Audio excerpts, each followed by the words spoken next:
Next up on the Cosmic News Network, First Contact with Joshua Pert. Good morning, Earthlings. Good. How you doing today? Good. How you doing today? Welcome to First Contact Radio. Welcome to First Contact Radio. To talk about all these things I'm talking about is because in life, everything is energy. Every single thing that's out there. Yo, it's First Contact with Joshua Poet. He's the man on the mic, just in case you didn't know it. Covering news from all around the globe, from the weather and space to UFOs. He'll talk politics and make you open your eyes. Conspiracy theories and government lies. They'll dig it all up and try to find the proof. Cause it's time to demand the truth. It's time. First Contact Radio. We have time to demand the truth. It's time. First Contact Radio. We have arrived. To demand the truth. It's time. First Contact Radio. It's time to demand the truth. Radio. We have arrived. First Contact. Good morning, Earthlings. How you doing today? Welcome to First Contact Radio. Glad you could be here today. All right, let's see what we have to do. What we're dealing with right here is the 20th.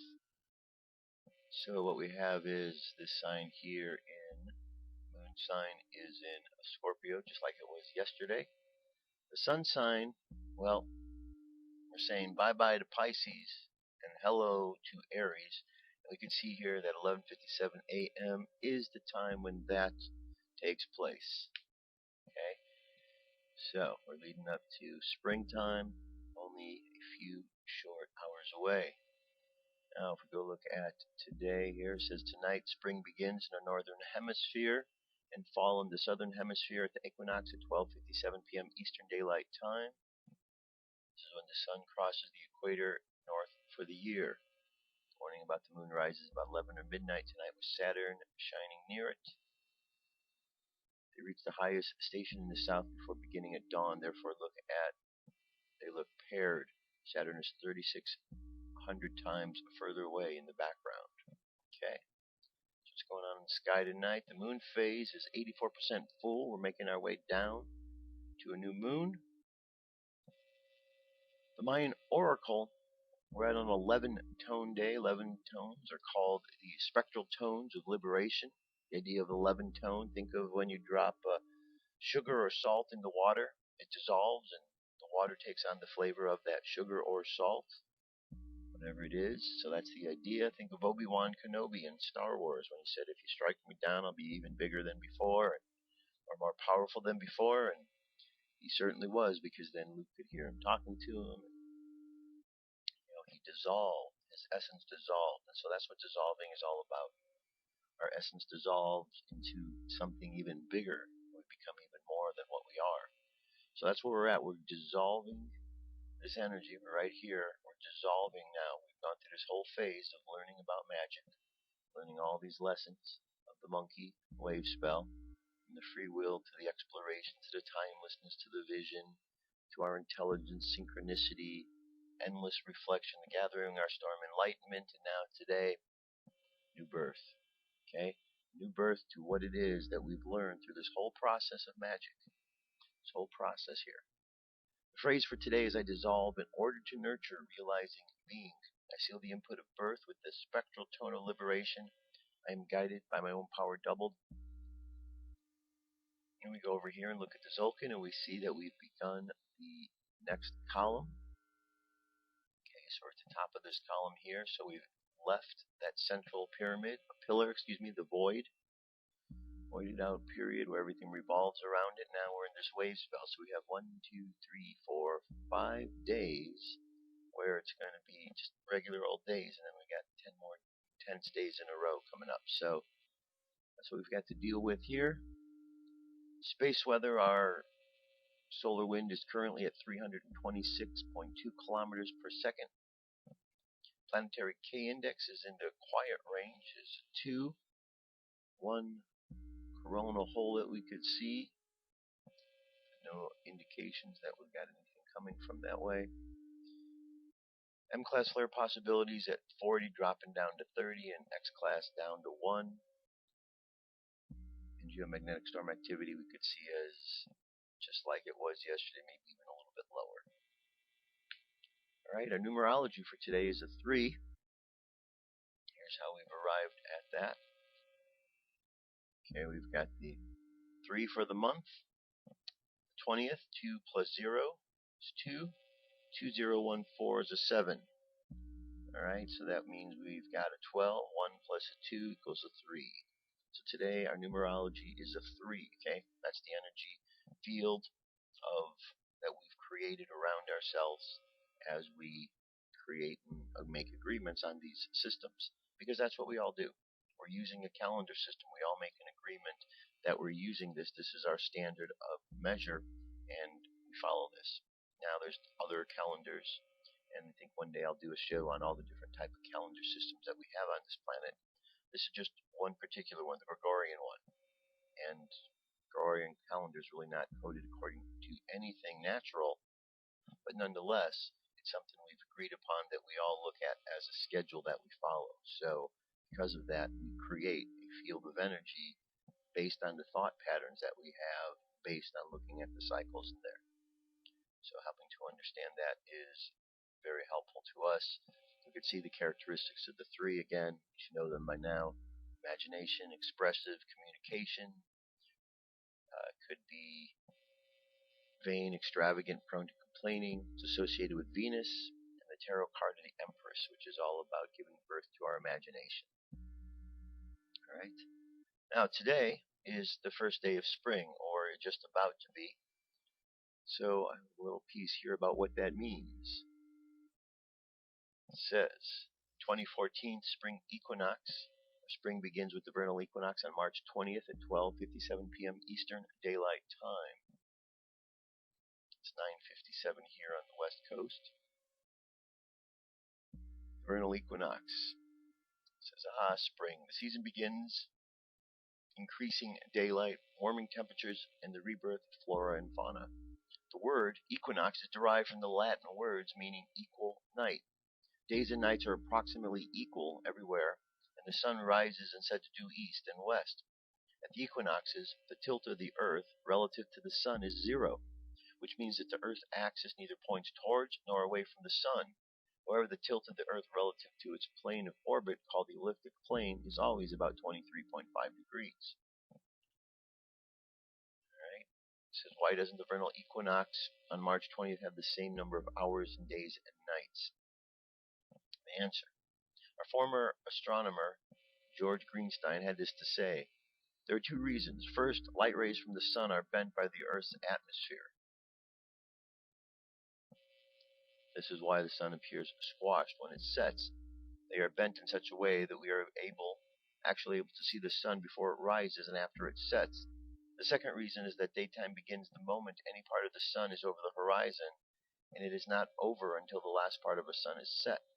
If the sun were to shrink to a star-like point and we lived in a world without air, the spring and fall equinox would truly have equal nights.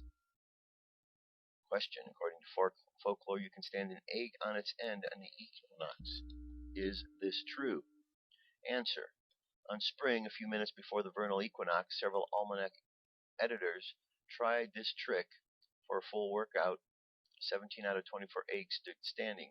3 days later, we tried this trick again and found similar results. Perhaps 3 days after the equinox was still too near. Try this yourself and let us know what happens. So, you should be able to set an egg on its side like this, stand on its end, so give it a shot. Spring is also the time when the worms begin to emerge from the earth. Ladybugs land on screen doors and green buds appear. Birds chirp and flowers begin to bloom. The vernal or the spring equinox signals the beginning of nature's renewal in the northern hemisphere. You can track the season's change by recording animal behaviors and the way plants grow. Listen to the new sounds and observe what you see or hear. And of course, all the various things we see. Spring folklore in verse. One swallow does not make a spring. Bluebirds are a sign of spring, warm weather, and gentle south breezes they bring. In spring, no one thinks of the snow that fell last year. Don't say that spring has come until you can put your foot on 9 daisies. Springtime, sweet, the whole earth smiles by coming to greet. Alright. So there you go. That's a little bit about what's going on. So happy spring to us. It's almost here. We are an hour and 47 minutes or so, 37, 36 minutes away from springtime. All right, winter is over. UFO news is up next. Let's get to it.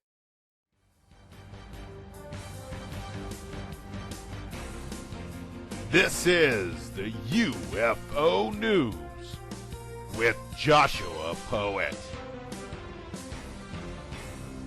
All right, here we go. Thank you very much, Dirk, for that introduction. First story. Angelic UFO seen leaving the sun in SOHO photos, HD video. This is over at Scott C. Waring's blog spot, or daily UFOsightsdaily.com. And here's a little object right here. If you look at that right there, that's what it looks like up close.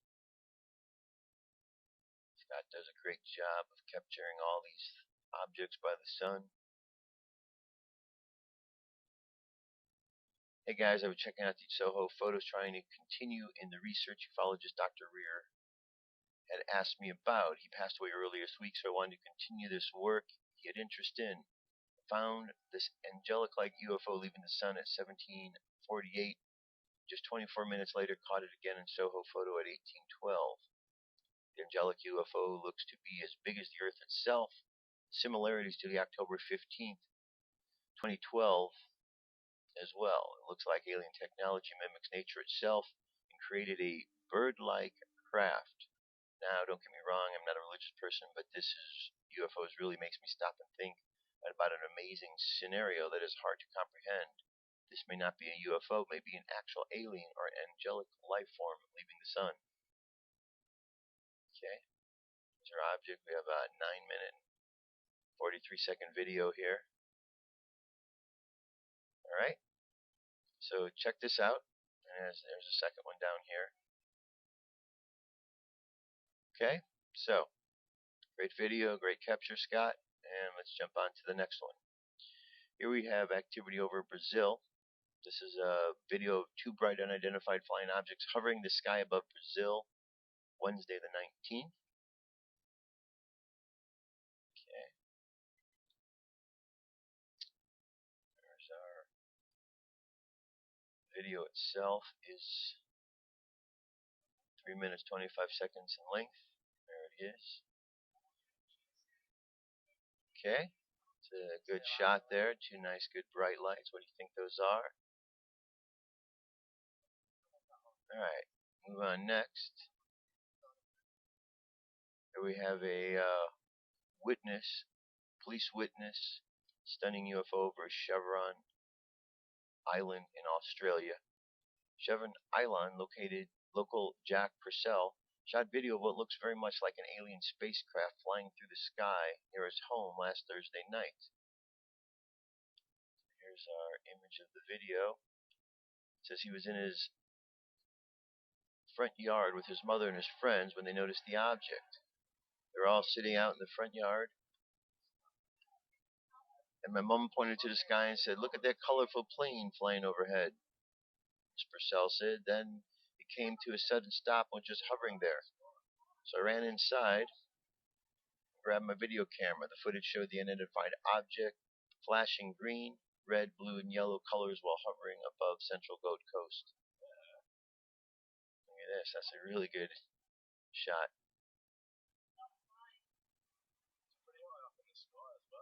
Alright. And it certainly isn't a plane. The video itself is, it's 2 minutes 29 seconds. Very good, colorful sighting, just like some of the other colorful ones we saw. Alright. Now, let's go from there to the next one. Military man observes two black triangle UFOs at low altitude. An Ohio witness in Austintown reported watching two silent black triangle UFOs under 330 feet off the ground that passed over State Route 46 at I-680 about 8:20 p.m. on March 18th, according to a testimony from the MUFON database. The witness was eastbound along I-76 and crossing over the Meander Creek Reservoir Bridge when two orange lights were first noticed in the sky. The two lights did not seem to be moving, but were rather stationary, the witness said, and as I came closer to the SR-46 overpass, I noticed that the lights were slightly moving. I looked up and to the left and observed two black triangles to be seemingly gliding at about 200 to 300 feet off the ground. Upon further observation, I also noticed a second triangle to be approximately 30 to 50 feet behind the first and slightly higher.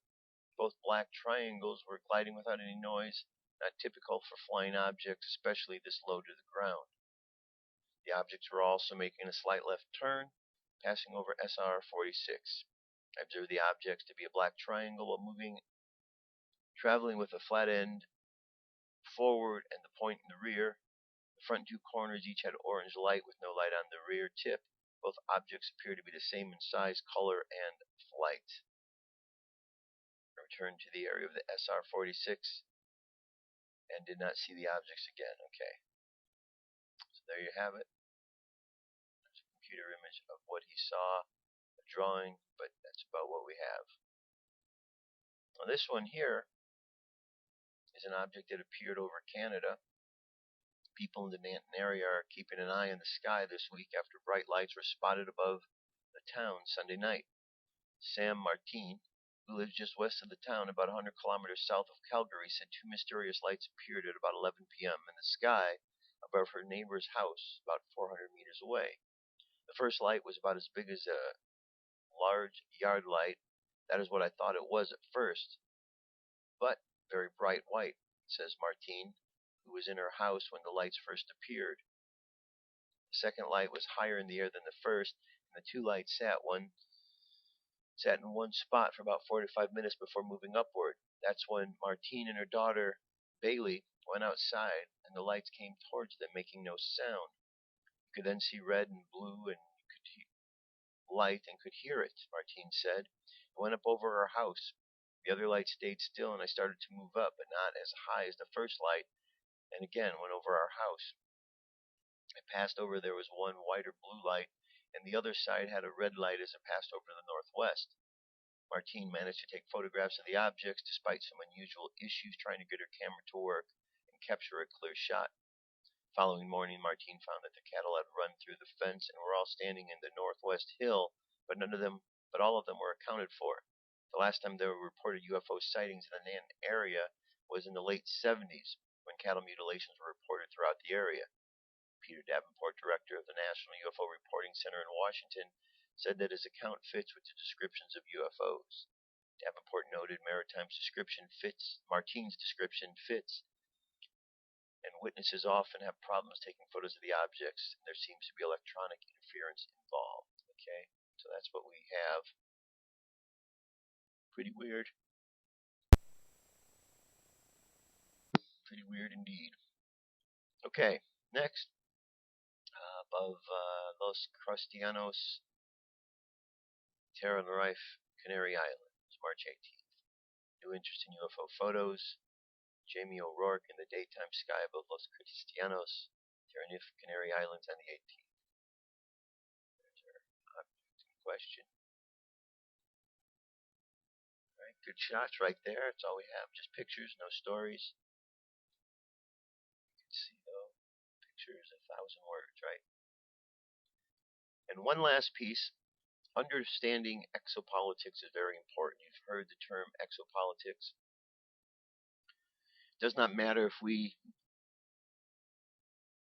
know something or not about the impact extraterrestrial reality and the cover-up is having on our individual or collective lives. The fact is, we are being seriously and substantially impacted regardless of our knowledge or ignorance. A local farmer is fundamentally impacted by national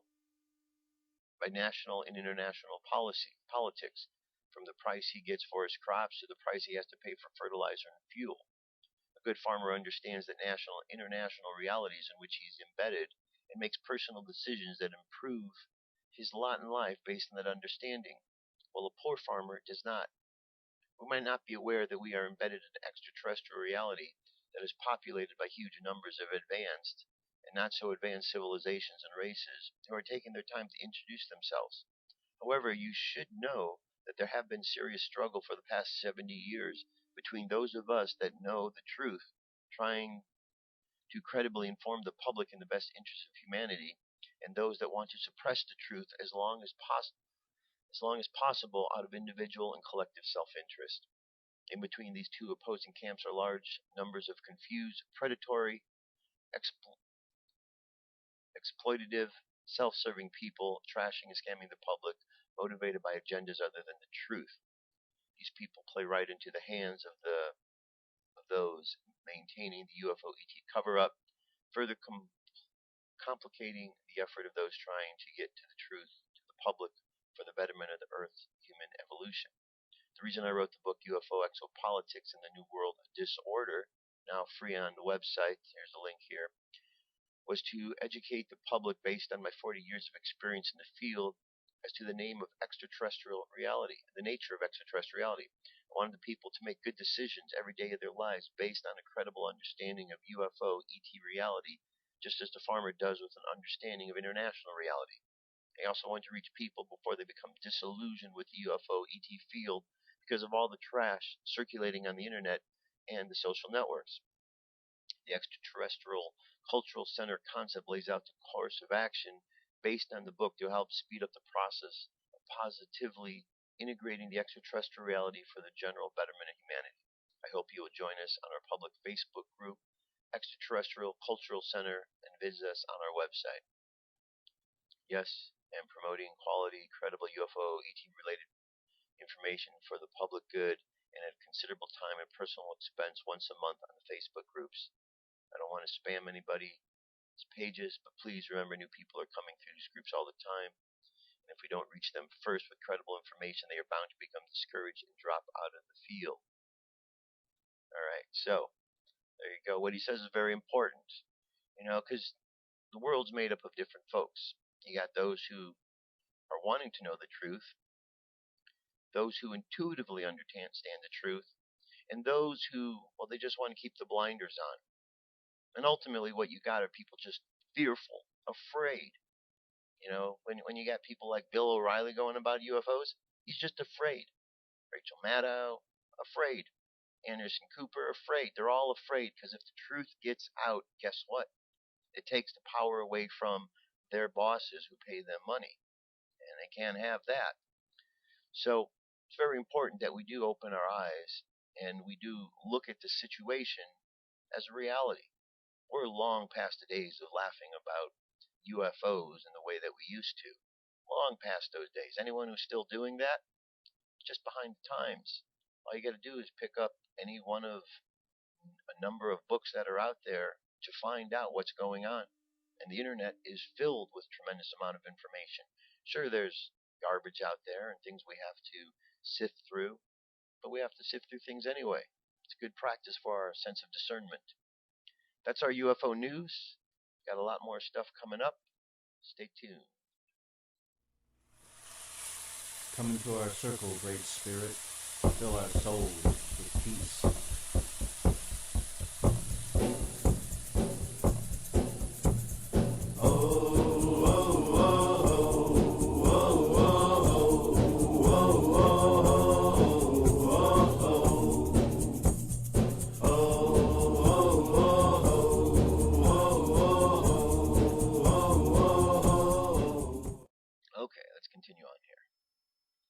Yesterday on the show, I talked about the Sphinx, a lot of information.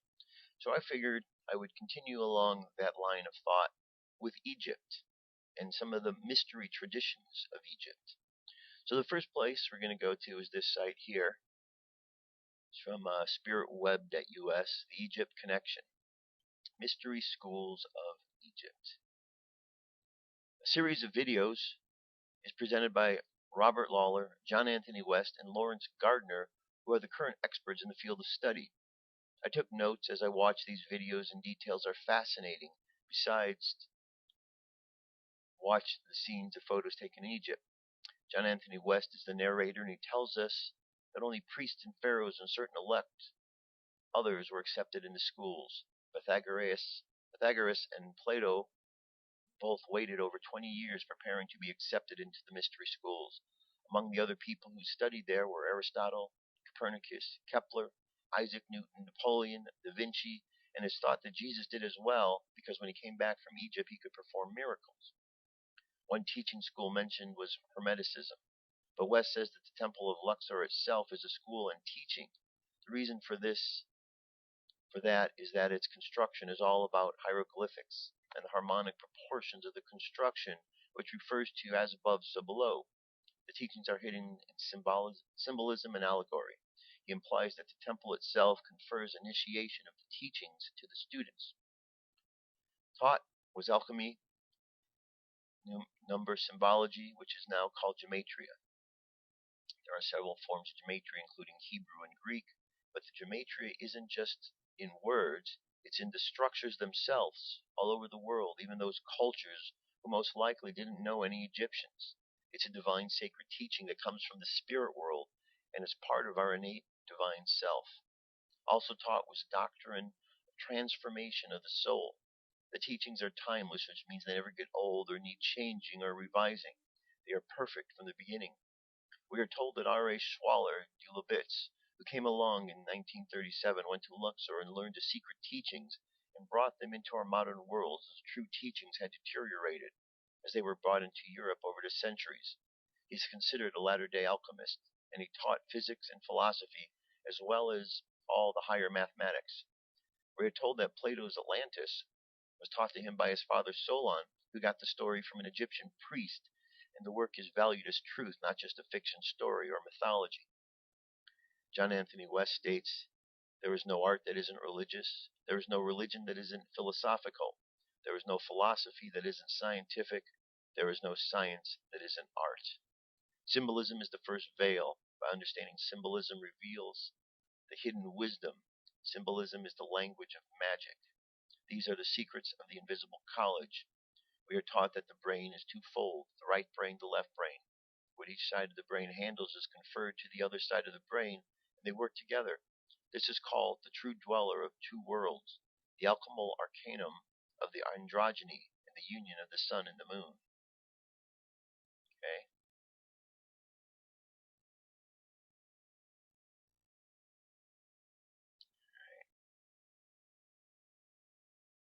Said that the great work is the union of the sun and moon with the aid of Mercury. So the conscious and the unconscious mind, Mercury the communicator, the focusing energy. Okay, for every gesture, every costume, every headdress, every implement used in these reliefs helps to communicate to the initiate beholders, transmits very complex meanings universally. But the understand of the meanings will depend upon the level of the expertise or initiation of the beholder. Symbol allows the mind to intuitively see what is not directly visible in the material world around us. The symbols contain not only a specific object or concept, but a bundle of invisible qualities and tendencies that it embodies. A bird flies, which symbolizes a complex of meanings to the beholder, the abstract meaning it was meant to convey. When someone learns the art of looking past the visible symbols of the material world to the underlying rules and occult connections, the archetypes, the forces of what it represents. Because each symbol expresses an essential component of science, sacred science, profound esoteric wisdom can be encoded and read in the symbolism held in the hieroglyphs and reliefs as well as in the geometry, volume, and proportion and number symbolism incorporated into the temples. The symbolism acts not only as a repository of meaning, but was itself a component of magical technology. The symbol of the winged disc, held in place of honor over every door of ancient temples. What did it mean? The incarnating or the excarnating spirit is symbolized as a winged man, an ancient emblem for the indestructible human soul, both in birth and in death. The symbol of the winged disc served as a constant reminder that just as the initiate enters a room to perform a task and leave again, that so was the spirit, only temporarily housed in the flesh. The more constant attention to self-perfection, the greater the abilities in the next life and the next world. This was the great work, the art of constructing and constantly working to perfect the tower within. It continuously remind one to work for the afterlife. And here, we got 6 videos, we got more than that, a lot of videos that get into talking all about this information, okay? So I'm going to leave this link available, so you can check it out. Again, one of the things to understand is the idea of initiation. Okay. In the mystery schools and in life, the idea of an initiate is somebody who understands the secrets. So someone who is not initiated doesn't understand the secrets. And the true way that a mystery school works is that the information that is presented is available for everybody to see. However, only those who are initiated into the meaning of it will truly understand the deeper meanings. Most everybody else will just look at it and see it as what it is. They see it for the physical object that it is in this world. They're not looking past it to the fire, the water, and the air. That's what an initiate is. As one moves through the different levels within these mystery schools, the levels of their initiation increase, and therefore they learn a little bit more about what these symbols mean. And that's the way that these teachings evolve. So one symbol, a very basic symbol, can mean one thing to somebody who's uninitiated, and an initiate could mean something completely different in addition to the other meaning. And then as somebody becomes masterful, it even takes on deeper meanings. It's kind of like, it's kind of like we hear, some of the arts like karate, where you start off and you learn certain skills and you perfect those, that by the time you're a black belt, it's said that you've just perfected those same skills you learned at the beginning. You learn new skills as well, but you're just perfecting over and over, so the ones you learned at the very beginning are much more proficient and effective. So kind of like along those lines. Now here's another one. Secrets of Egypt revealed. When ancient Egypt died, her secrets died with her. So wrote Madame Blavatsky in Isis Unveiled. But those secrets did not die. They slept for a while until the cycles of time allowed them to be rejuvenated once more. And now the real secrets of ancient Egypt have been revealed again to the worthy by the same masters who taught them to their carefully chosen disciples over 3,500 years ago in the ancient Egyptian mystery schools. These masters have returned again in the past century to help and to guide those worthy few before the portals close again, probably for a very long time as we move deeper into the dark age of the Kali Yuga. We are aware that many make such claims, most of which are utterly fantastic, misleading, and offensive, all to the right-thinking persons. Many genuine mystery schools did indeed and continue throughout the years, but sadly they were forever being tinkered with, added to, and improved upon by their well-meaning but misguided disciples. But the veils were drawn at the close of the 18th dynasty, and have not been lifted since that time until the hidden masters of wisdom return in our own age, in their selfless service to mankind to reveal the secrets of Egypt once again. In those days in ancient Egypt were some truly great masters, wise men full of wisdom and enlightenment who knew the secrets of man and the universe, of creation and evolution, secrets which modern science knows nothing about, notwithstanding the great progress it has made since the last few centuries. The Great Pyramid, very ancient even in those times, sent forth its clarion call in silence then, as it does even today. Many people in the UK and throughout the world have an affinity and interest in ancient Egypt. Tutankhamun exhibition in London in '72 was the best attended exhibition in the world, with people queuing up for 8 hours to get a view. Even in the gross materialism which prevails today, many worthy people still have that attachment through time and space to the lands of their past, where the great mystery schools were attended by all the great and good, in which poured forth the light of truth, and the one religion of which all other schools today are tainted copies in a greater or lesser extent.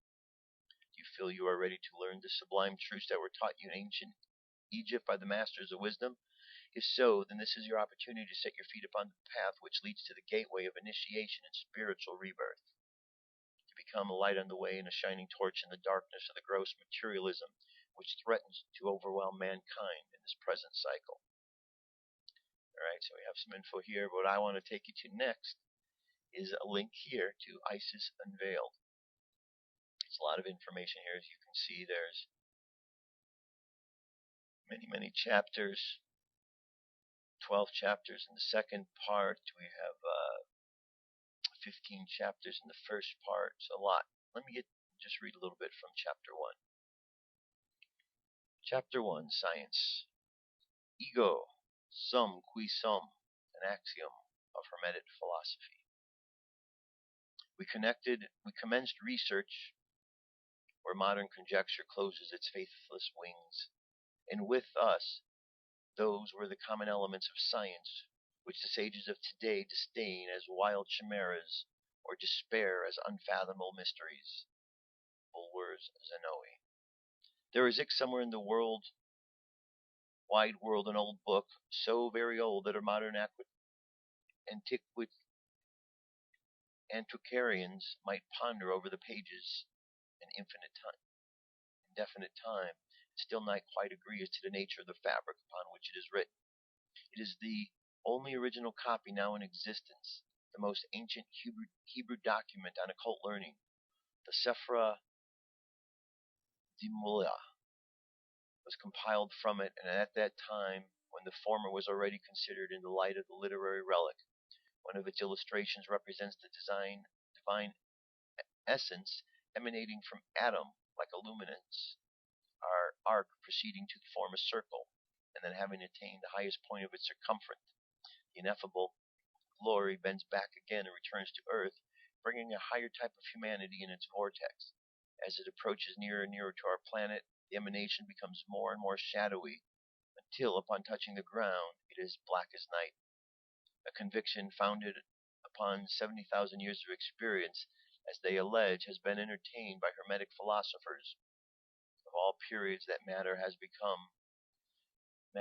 time become, through sin, more gross and dense than it was at man's first formation, that at the beginning the human body was half ethereal nature, and that before the fall mankind communed freely with the now unseen universe. But since that time, matter has become formidable variable between us and the world of spirits. The oldest esoteric traditions that teach that before the mystic Adam, many races of human beings lived and died out, each giving place in its turn to another.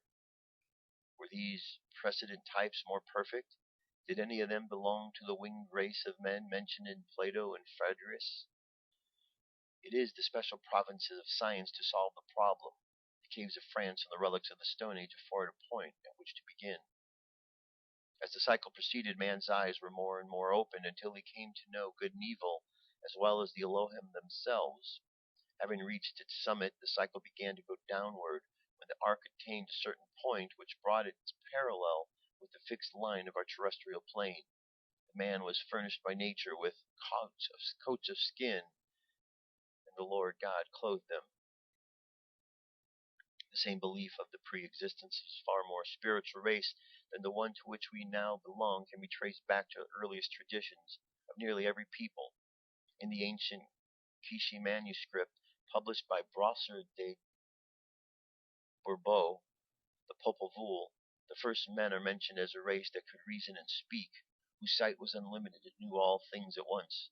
According to Philo Judaeus, the air is filled with an invisible host of spirits, some of whom are free from evil and immortal, and others are pernicious and mortal.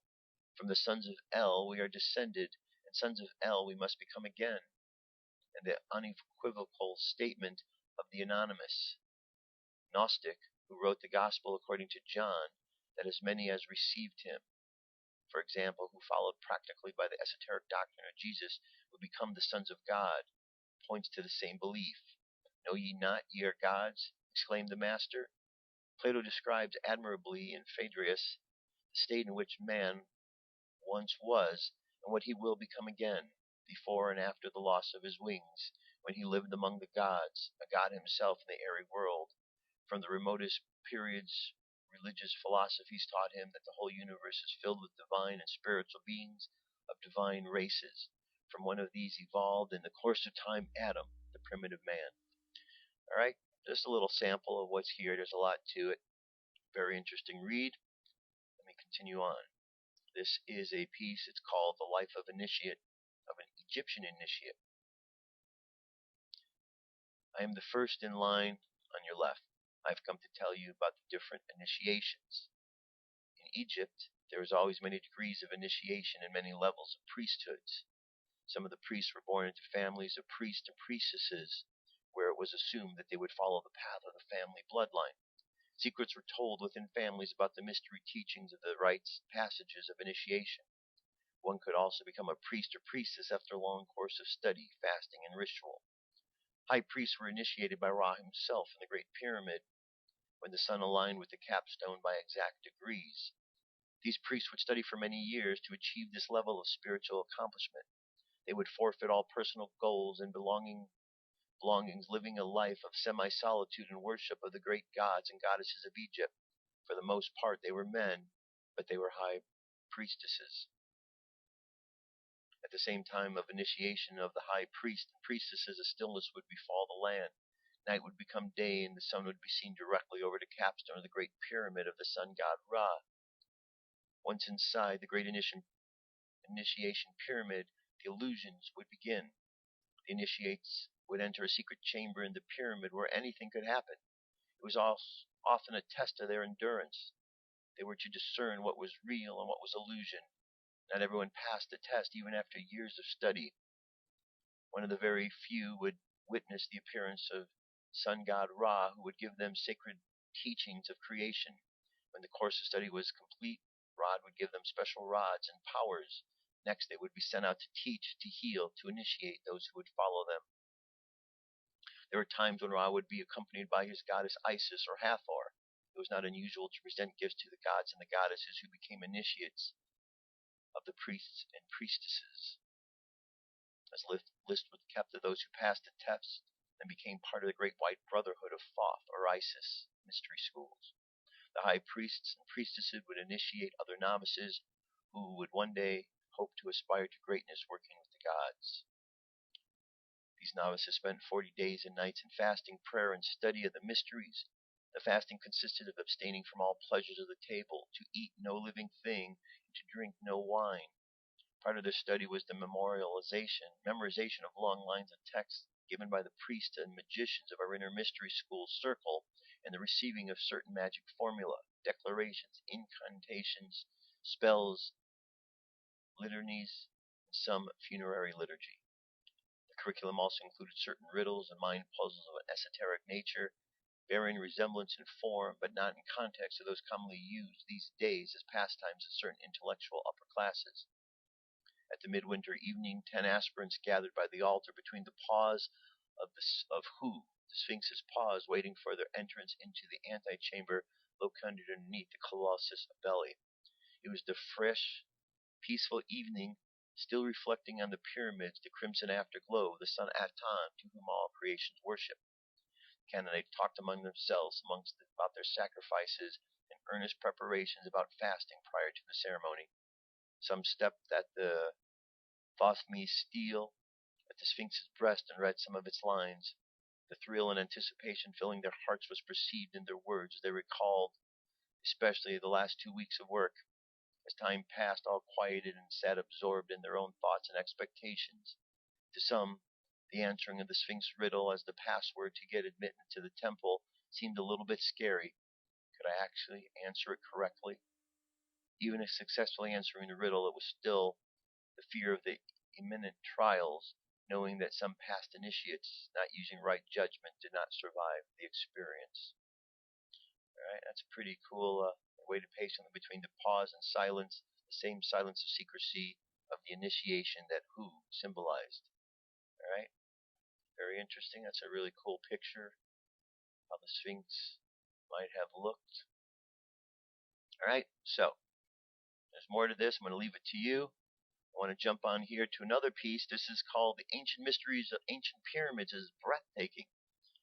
There are numerous ancient archaeological sites all over the world, this planet, that are without explanation. The Great Pyramids of Giza are a good example of this. The modern explanation taught in ancient civilization classes within our educational institutions that they were built by human labor and ingenuity to be a tomb for the pharaoh Khufu. Despite professional Egyptologists dismissing these claims time and time again, the Great Pyramid contains so many incredible facts that have led to questions that remain unanswerable to this day. Another interesting point to note is the fact that multiple pyramids with multiple perplexing facts were built all over the planet at different time periods by civilizations that had no contact with each other whatsoever. It's a long article all about the pyramid. I just wanted to bring this up to you. I'm going to move on. Also remember, there are just a series of pyramids that have been discovered in Crimea, where all the fighting's going on. Everyone's wondering what's going on in Crimea. Well, what's going on in Crimea are the oldest pyramids on the planet that date back to the time of the dinosaurs. That's what's going on in Crimea. So they can tell you all that they want about something taking place there, but until they tell you about the pyramids, you're not getting the full story. That's why you got to watch a show like this to find out. Now, one other piece here. This is another piece of readings, the Kybalion. It's a concise work on Hermetic philosophy, outlines 7 universal principles: mentalism, correspondence, vibration, polarity, rhythm, cause and effect, and gender. Rather than the actual Kybalion, this is purportedly an exegesis on that text. Well, this is probably one of the books which William Walker Eckerson wrote for the Yogi Publication Society under the pseudonym. It probably bears a closer read than most. Alright, here we've got this, and if we go to the table of contents, this is what the Kybalion talks about. These principles, 7 principles. Principle of mentalism, that we live in a universe that is mental. The mind is all. The principle of correspondence, that everything in the universe corresponds to everything else. Everything is energy. And this energy all vibrates. So as we understand the principle of vibration, not only does the energy vibrate, but the energy has polarity, and the energy has rhythm. And we learn that as we go through life and we exercise this energy, there's a cause and an effect that comes from it.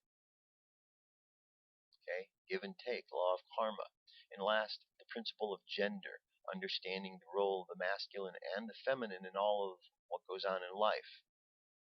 In this world today, it seems like there's a real confusion of what's going on with gender. And I think that's very important that we do understand and able to get to it. Let me read just a little bit about that particular one. Gender is everything. Everything has its masculine and feminine principles. Gender manifests in all planes. The great 7th Hermetic principle, the principle of gender, embodies the truth that there is gender manifested in everything. That the masculine and feminine principles are ever present and active in all phases of phenomena, in each plane of life. At this point, we think of it well to call your attention to the fact that gender, in its Hermetic sense, and sex, in the ordinary accepted use of the term, are not the same. The word gender is derived from the Latin root meaning to beget, to procreate, to generate, to create, and to produce. A moment's consideration will show you that the word has much more outer and much more general meaning than the term sex, the latter referring to the physical distinction between male and female living beings. Sex is merely a manifestation of gender on a certain plane of the great physical plane, the plane of organic life. We wish to impress the distinction upon your minds, for the reason that certain writers who have acquired a smattering of Hermetic philosophy have sought to identify the 7th Hermetic principle with wild and fanciful and often reprehensible theories and teachings regarding sex. The office of gender is solely for creating, producing, generating, etc., and its manifestations are visible in every plane of phenomena. It is somewhat difficult to produce proofs along the scientific lines for the reason that science has not yet recognized this principle as of universal application. But still some proofs are forthcoming from scientific sources. In the first place, we find a direct manifestation of the principle of gender among the corpuscles, ions, electrons, which constitute the basis of matter, as science now knows the latter, which by forming certain combinations form the atom, which until lately was regarded as final and invisible. Okay? Whole being, you can go read through this. The whole being is, remember, there are those who want to have wisdom passed along, and there are those who want to keep wisdom hidden. Those who want to keep wisdom hidden are going to do all sorts of things in order to keep that wisdom hidden. Some of it is to confuse society. So, if gender is such an important thing that we understand truly what it is, but we live in a society that is getting gender and sex all confused, and young people are growing up not knowing what they are or what they're about, it's very confusing. Therefore, you make it much more difficult to understand how energy works together, because you've got confusion in the mix.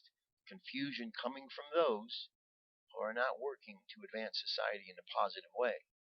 Only those who are trying to convince or confuse. So we need to really pay attention to these things. So read through the book. All those principles is what we deal with in life every day, the energy around us. It's a great source to understand a little bit more about that energy and the energy fields. Now here's a story about a pineal gland activation that occurred with a magnet. This is from Greg Prescott over at in5d.com. Have you ever heard the expression, be careful what you wish for because you just might get it? Well, many people are trying to find ways to fully open their pineal glands, but one person in particular may have gotten more than he desired. By using the north end of a magnet, a man allegedly opened his pineal gland, the third eye, to not only seeing things within this dimension, but beyond it as well. The following is an excerpt from the free book by David Wilcox called The Science of Oneness. Walter Rawls, who worked with the effects of monopolar magnetic fields on matter with the late Albert Roy Davis, told me in a telephone conversation of his experiment with a North Pole magnet situated over his pineal gland. A mask was made which held the North Pole end of the long cylindrical magnet over the pineal gland. The purpose was to stimulate the gland to see if there was anything to this third eye business. Exposure was in the range of 10 to 30 minutes per day over a period of 4 weeks. Within the first weeks, he was sitting at his desk reading documents when he noticed something move out of the corner of his eye. As he looked up, the ghostly figure of a man had walked through one wall, moved across the room, and disappeared through another wall. The figure was totally unaware of Walter. Further exposure to this North Pole field took place over the second and third week. The second week, the same ghostly figure moved through the room and glanced toward Walter as he passed through. This time the figure appeared to have slightly more detail, not quite so ghostly. The third week, while busy working on the documents, Walter noticed a change in the room. When he looked up, the wall had dissolved away and he was looking at a small hill where a man or woman sat beneath a tree. It was the same ghostly male figure he had seen on other occasions. He sat quiet, still, watching the pastoral scene for several minutes. The man looked towards Walter and appeared startled. It was as if he clearly saw Walter this time and possibly recognized Walter as the ghost that he had seen the previous week. The image faded away and the wall restored to its normal condition. From that moment on, Walter never again used a pineal stimulator. Alright, so, and it goes on and talks more about, it says in a study on the Earth's magnetic field effect on the pineal gland, it was determined that the geomagnetism appears to be one of the environmental conditions which seem to enhance pineal activity. Just recently, there has been considerable interest in the effect of the Earth's magnetic field on living organisms, particularly as a direction finder. Right? There's more to the article, as well as a nice good video for you to watch. I'm going to leave it there because I want to continue on to our meditation here. So today I have this channeled message. This one says, Forgive Everyone, the Hathors, channeled by Daniel Scranton. Let's check this out. Forgiveness is something that all of you would do well to embrace. Forgiveness means letting go of judgment. Plain and simple. You can forgive yourselves, you can forgive others, you can forgive your governments, you can forgive the mass murderers, the genocidal leaders. You can forgive them all because doing so frees you from holding on to the weight of their judgment. If you look at it as though every single individual, including yourself, that you judge, you place in a type of prison cell, and then you realize that you are carrying those prisoners in those prison cells around with you, you can see just how important it is to release your prisoners, release your judgments, release the burden of having to hold the higher moral ground, or of having to be perfect, or having to be only offering love and light all the time.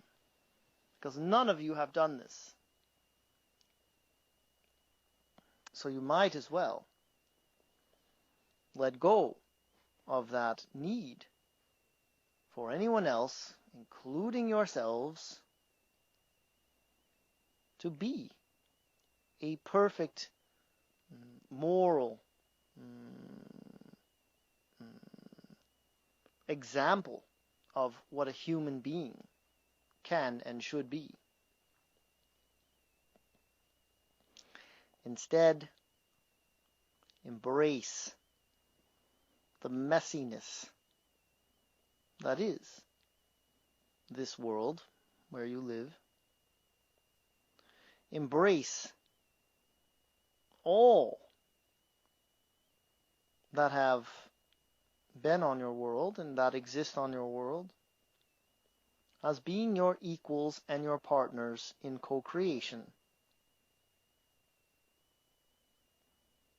Realize that you have also played the role of the villain many times, and that as you release your judgment of someone you are witnessing in this world, in this lifetime, you are also releasing the judgment of yourself in that other incarnation, where you did something very similar to what they are doing.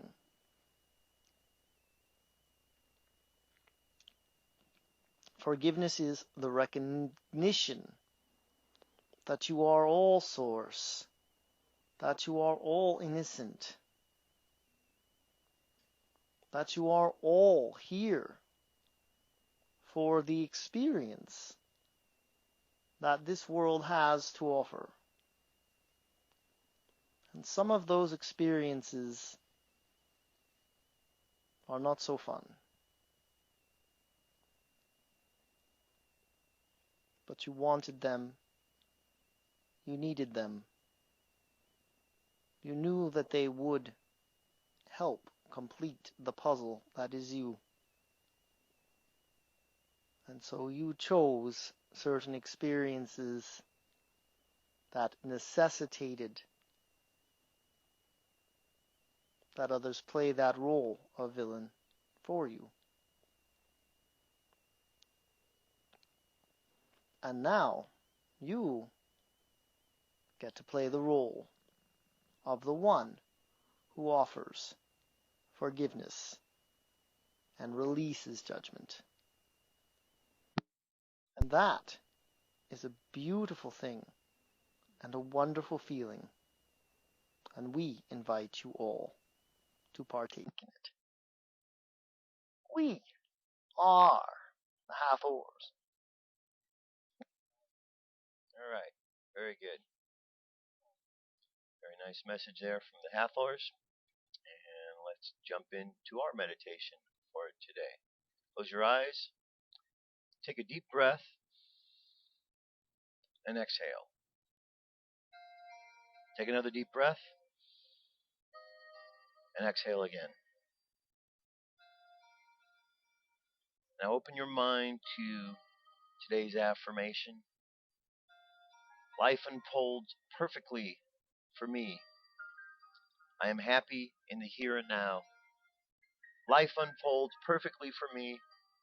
I am happy in the here and now. And just allow yourself to be here, be now, and contemplate this moment of the here and the now. For this is the present, the gift. And as we stand within this present moment, as we appreciate the gift of life, we begin to understand the reasons for forgiveness.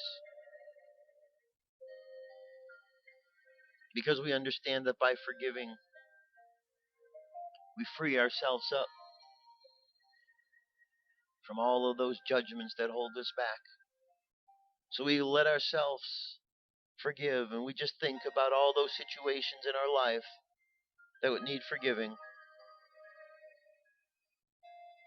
We send forgiveness to ourselves in this particular lifetime, and then we also send forgiveness to ourselves in other lifetimes, in other dimensions, in all time and all space. And we just allow this forgiveness to go through and wrap around us like a warm hug, and allow this forgiveness just to reverberate through every being in your body, and feel yourself freeing up. Feel a weight lifting off your shoulder as you forgive yourself and you come to understand and appreciate who and what you are. And in this forgiveness, you begin to have compassion and understanding that all are going through these lessons and these challenges. And as we forgive, we begin to remove blockages between ourselves. And as we forgive, we begin to communicate more efficiently and more effectively with others. So let's imagine ourselves going through the world today. During this new time of the year, this beginning cycle, let's start this cycle off by forgiving the past and embracing the present as we move forward towards the future. Let us let this time, this springtime, be a time of love and a time of ushering in all of those positive qualities that we so desperately desire. And let's imagine this love racing across the planet and cleansing all of the places where there is darkness, where there is doubt and fear and judgment. And let us feel the forgiving nature of the universe towards us.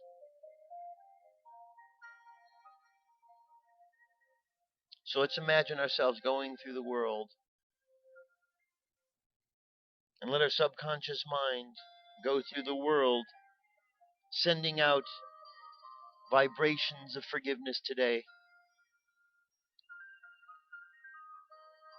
And let's just see what that does for our lives as we forgive all of those issues and people that we know or we don't know. So let our subconscious mind go on that journey and continue on the journey of forgiveness. And let's bring our conscious mind back to the present moment on the count of 3. 3, coming back to the present moment filled with confidence. 2, coming back to the present moment filled with faith. And 1, coming back to the present moment happy, healthy, and whole. Happy, healthy, and whole. Take another deep breath. Exhale. And open your eyes. That's it, my friends. That's the show for today.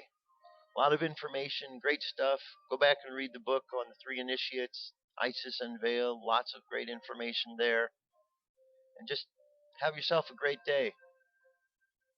And I'll be back tomorrow with more news information. Talk to you soon. Peace. I'm out of here.